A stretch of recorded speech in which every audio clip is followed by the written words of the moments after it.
بسم اللہ الرحمن الرحیم۔ شروع اللہ کا نام لے کر جو بڑا مہربان نہایت رحم والا ہے۔ الف لام را، یہ ایک پر نور کتاب ہے، اس کو ہم نے تم پر اس لیے نازل کیا ہے کہ تم لوگوں کو اندھیروں سے نکال کر روشنی کی طرف لے جاؤ، یعنی ان کے پروردگار کے حکم سے عزت والے خوبیوں والے مالک کے راستے کی طرف، یعنی اس اللہ کے راستے کی طرف کہ جو کچھ آسمانوں اور زمین میں ہے سب اسی کا ہے۔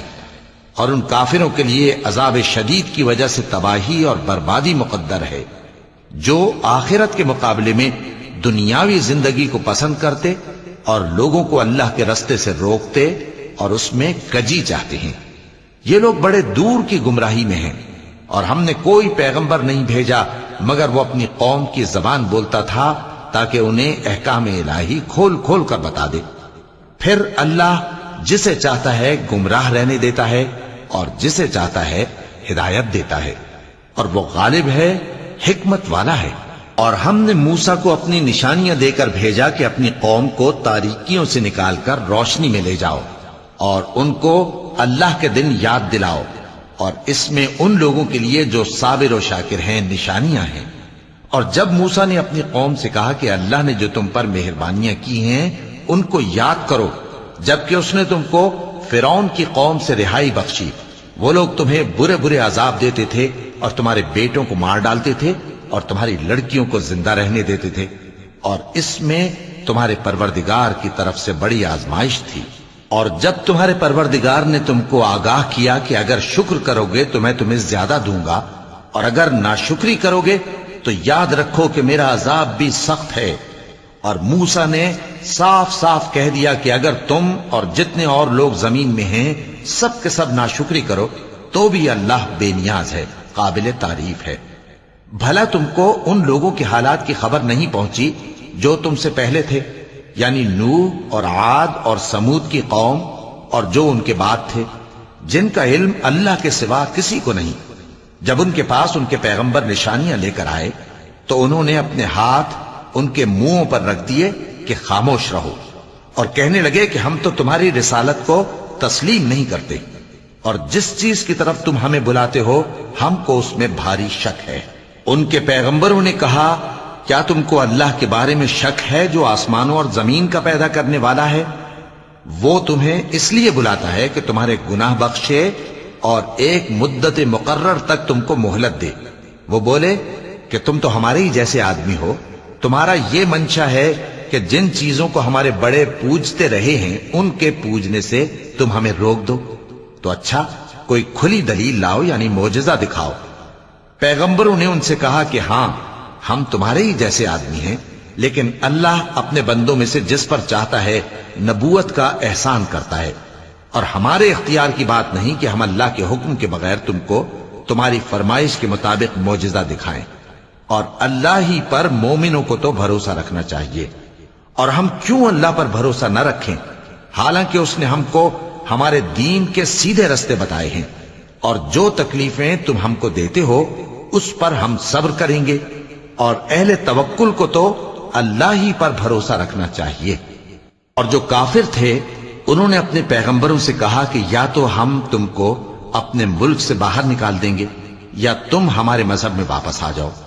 بس ان کے پروردگار نے ان کی طرف وحی بھیجی کہ ہم ظالموں کو ہلاک کر دیں گے اور ان کے بعد تم کو اس زمین میں آباد کر دیں گے۔ یہ اس شخص کے لیے ہے جو قیامت کے روز میرے سامنے کھڑے ہونے سے ڈرے اور میرے عذاب سے خوف کرے۔ اور پیغمبروں نے اللہ سے فتح چاہی اور ہر سرکش ضدی نامراد رہ گیا۔ اس کے پیچھے دوزخ ہے اور اسے پیپ والا پانی پلایا جائے گا، وہ اس کو گھونٹ گھونٹ کر کے پیے گا اور گلے سے نہیں اتار سکے گا، اور ہر طرف سے اسے موت آ رہی ہوگی مگر وہ مرنے میں نہیں آئے گا، اور اس کے بعد سخت عذاب ہوگا۔ جن لوگوں نے اپنے پروردگار سے کفر کیا ان کے اعمال کی مثال راکھ کی سی ہے کہ آندھی کے دن اس پر زور کی ہوا چلے جو اسے اڑا لے جائے۔ اسی طرح جو کام وہ کرتے رہے ان پر ان کو کچھ قابو نہ ہوگا۔ یہی تو پرلے سرے کی گمراہی ہے۔ کیا تم نے نہیں دیکھا کہ اللہ نے آسمانوں اور زمین کو تدبیر سے پیدا کیا ہے؟ اگر وہ چاہے تو تم کو نابود کر دے اور تمہاری جگہ نئی مخلوق پیدا کر دے، اور یہ اللہ کو کچھ بھی مشکل نہیں۔ اور قیامت کے دن سب لوگ اللہ کے سامنے کھڑے ہوں گے تو غریب پیروکار بڑے بن بیٹھنے والوں سے کہیں گے کہ ہم تو تمہارے پیرو تھے، کیا تم اللہ کا کچھ عذاب ہم پر سے دفع کر سکتے ہو؟ وہ کہیں گے کہ اگر اللہ ہم کو ہدایت کرتا تو ہم تم کو ہدایت کرتے۔ اب ہم گھبراہٹ ظاہر کریں یا صبر کریں ہمارے حق میں برابر ہے، کوئی جگہ رہائی کی ہمارے لیے نہیں ہے۔ اور جب حساب کتاب کا کام فیصل ہو چکے گا تو شیطان کہے گا جو وعدہ اللہ نے تم سے کیا تھا وہ تو سچا تھا، اور جو وعدہ میں نے تم سے کیا تھا وہ جھوٹا تھا، اور میرا تم پر کسی طرح کا زور نہیں تھا۔ ہاں، میں نے تم کو گمراہی اور باطل کی طرف بلایا تو تم نے جلدی سے اور بے دلیل میرا کہنا مان لیا۔ تو آج مجھے ملامت نہ کرو، اپنے آپ ہی کو ملامت کرو۔ نہ میں تمہاری فریاد رسی کر سکتا ہوں اور نہ تم میری فریاد رسی کر سکتے ہو۔ میں اس بات سے انکار کرتا ہوں کہ تم پہلے مجھے شریک بناتے تھے۔ بے شک جو ظالم ہیں ان کے لیے درد دینے والا عذاب ہے۔ اور جو ایمان لائے اور عمل نیک کرتے رہے وہ بہشتوں میں داخل کیے جائیں گے جن کے نیچے نہریں بہہ رہی ہیں۔ اپنے پروردگار کے حکم سے وہ ہمیشہ ان میں رہیں گے، وہاں وہ ہر ملاقات پر ایک دوسرے کو سلام کہیں گے۔ کیا تم نے نہیں دیکھا کہ اللہ نے کلمہ طیبہ کی کیسی مثال بیان فرمائی ہے؟ وہ ایسی ہے جیسے پاکیزہ درخت جس کی جڑ مضبوط ہو اور شاخیں آسمان میں پھیلی ہوں، وہ اپنے پروردگار کے حکم سے ہر موقع پر پھل لاتا ہو۔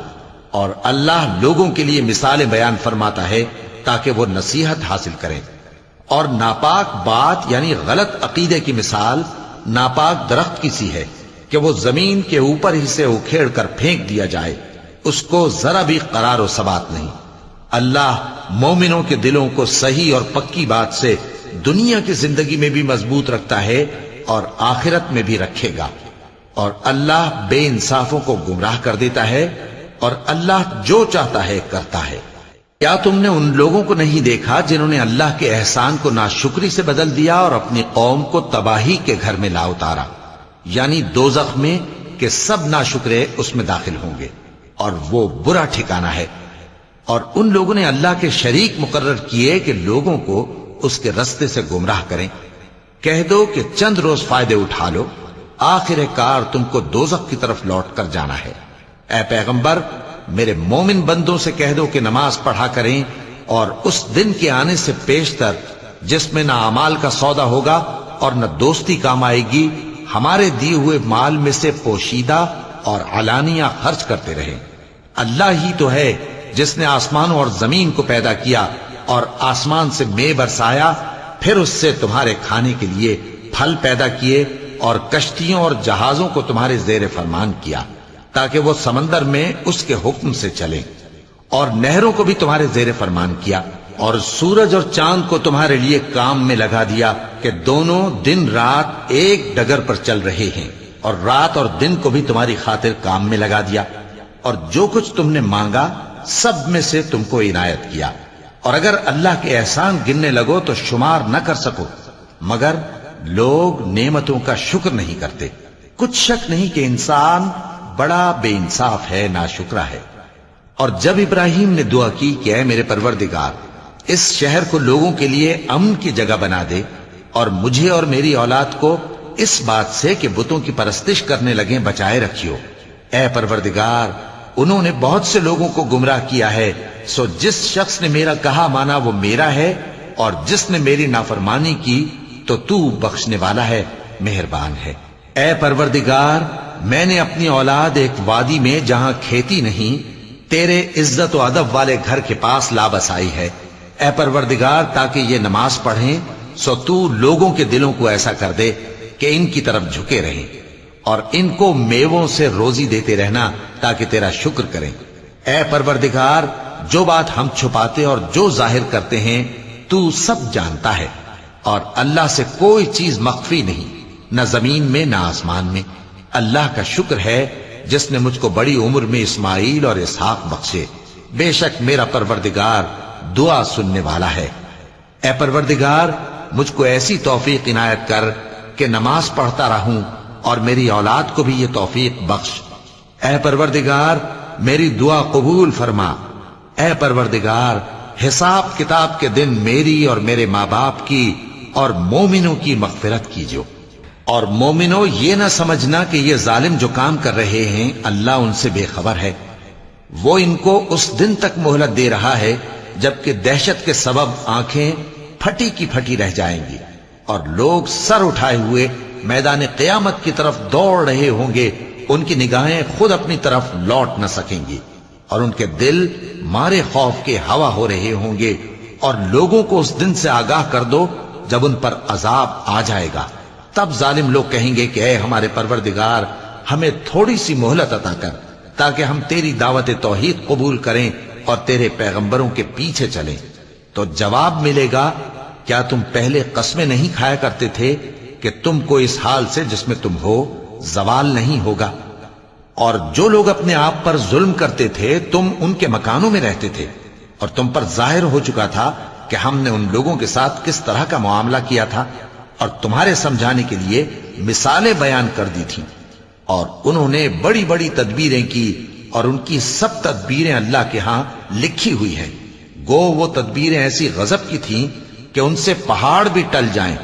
تو ایسا خیال نہ کرنا کہ اللہ نے جو اپنے پیغمبروں سے وعدہ کیا ہے وہ اس کے خلاف کرے گا۔ بے شک اللہ زبردست ہے، بدلہ لینے والا ہے۔ جس دن یہ زمین دوسری ہی زمین بنا دی جائے گی اور آسمان بھی بدل دیے جائیں گے اور سب لوگ اللہ کے سامنے نکل کھڑے ہوں گے جو یکتا ہے بڑا زبردست ہے۔ اور اس دن تم گناہگاروں کو دیکھو گے کہ زنجیروں میں جکڑے ہوئے ہیں، ان کے کرتے تارکول کے ہوں گے اور ان کے چہروں کو آگ لپٹ رہی ہوگی، یہ اس لیے کہ اللہ ہر شخص کو اس کے اعمال کا بدلہ دے۔ بے شک اللہ جلد حساب لینے والا ہے۔ یہ قرآن لوگوں کے نام اللہ کا پیغام ہے تاکہ ان کو اس سے ڈرایا جائے اور تاکہ وہ جان لیں کہ وہی اکیلا معبود ہے اور تاکہ اہل عقل نصیحت حاصل کریں۔ صدق اللہ